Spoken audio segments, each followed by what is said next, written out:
Uluslararası Yardım Kuruluşu Avrupa Yetim Derneği olarak Kurban 2018 programımızın başlatmış bulunmaktayız.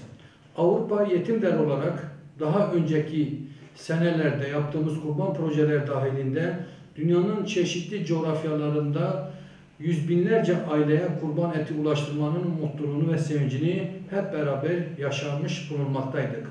Bu seneden Avrupa Yetim Derneği olarak hedefimizde dünyanın gene mağdur ve çeşitli sıkıntılar yaşayan ülkelerinde bu hedefimizi milyonlara ulaştırmaktır. Avrupa Yetim Derneği'nin kurumsal bazda yürüttüğü kurban kampanyası, tabi afetlerin çeşitli nedenlerle açlık ve yoksulluğun devam ettiği dünyanın pek çok bölgesindeki yetim, öksüz, ihtiyaç sahibi, mağdur ve mazlumlarla dayanışma için gerçekleştiriliyoruz. Kurban toplumda kardeşlik, yardımlaşma ve dayanışma ruhunu canlı tutar. Sosyal adaletin gerçekleşmesine katkıda bulunur. Dünyanın dört bir yanındaki milyonlarca ihtiyaç sahibine ulaşmak için her yıl olduğu gibi bu kurbanda da Avrupa Yetim Derneği olarak yine yola çıkıyoruz. Siz de kurban hisselerini bu iyilik kervanına katabilirsiniz. Avrupa Yetim Derneği aracılığıyla kesilen kurban etlerinden farklı kıtalarda en ücra yerleşim yerlerine kadar ulaşarak mağdur ve mazlumlar, yetimler, mülteciler ve talebeler istifade ediyorlar. Kurban kampanyasında milyonlarca ihtiyaç sahibine ulaşılmayı hedefliyoruz. Kampanyada mağdur oranı yüksek olduğu ülkelere ağırlık veriyoruz.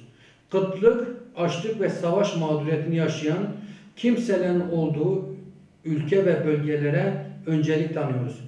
Kurban kampanyamız başta Türkiye, Afrika ülkeleri, Asya ülkeleri, Filistin, Yemen, Balkanlar, Bangladeş'te bulunan ve Arakanların kaldığı kamplar ve Türkiye'ye göçmüş olan Suriyeli mültecilerin yaşadığı büyük kamplarda inşallah kurban projemiz devam edecektir.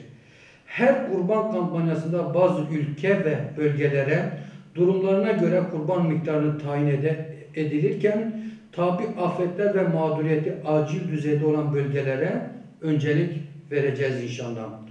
Kurban kesilecek yer olarak ülkelerin büyüklüğü değil, mağduriyet ve aciliyet gibi konjektürel durumları göz önünde bulunduracağız.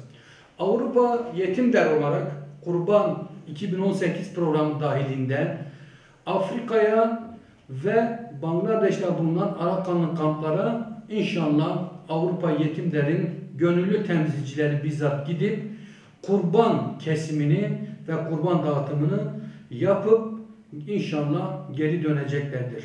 Ve ayrıca tekrar bir heyetimiz de Türkiye'de bulunacak ve kurbanların kesimini ve dağıtımını yapacaktır. Tabi burada hayırseverlerimize şunu da söylemek istiyoruz. Her dönem yaptığımız gibi bu senede Avrupa Yetim Derneği olarak kurban öncesi yetim giyindirme projelerimiz olacaktır. Çünkü bu kurban döneminde yetimleri unutmamamız gerektiğinin bilincindeyiz. Ve şunu söylüyoruz. Avrupa Yetim Derneği olarak kurban paylaşmaktır, kurban hatırlatmaktır. Hepinizi Allah'a emanet ediyoruz.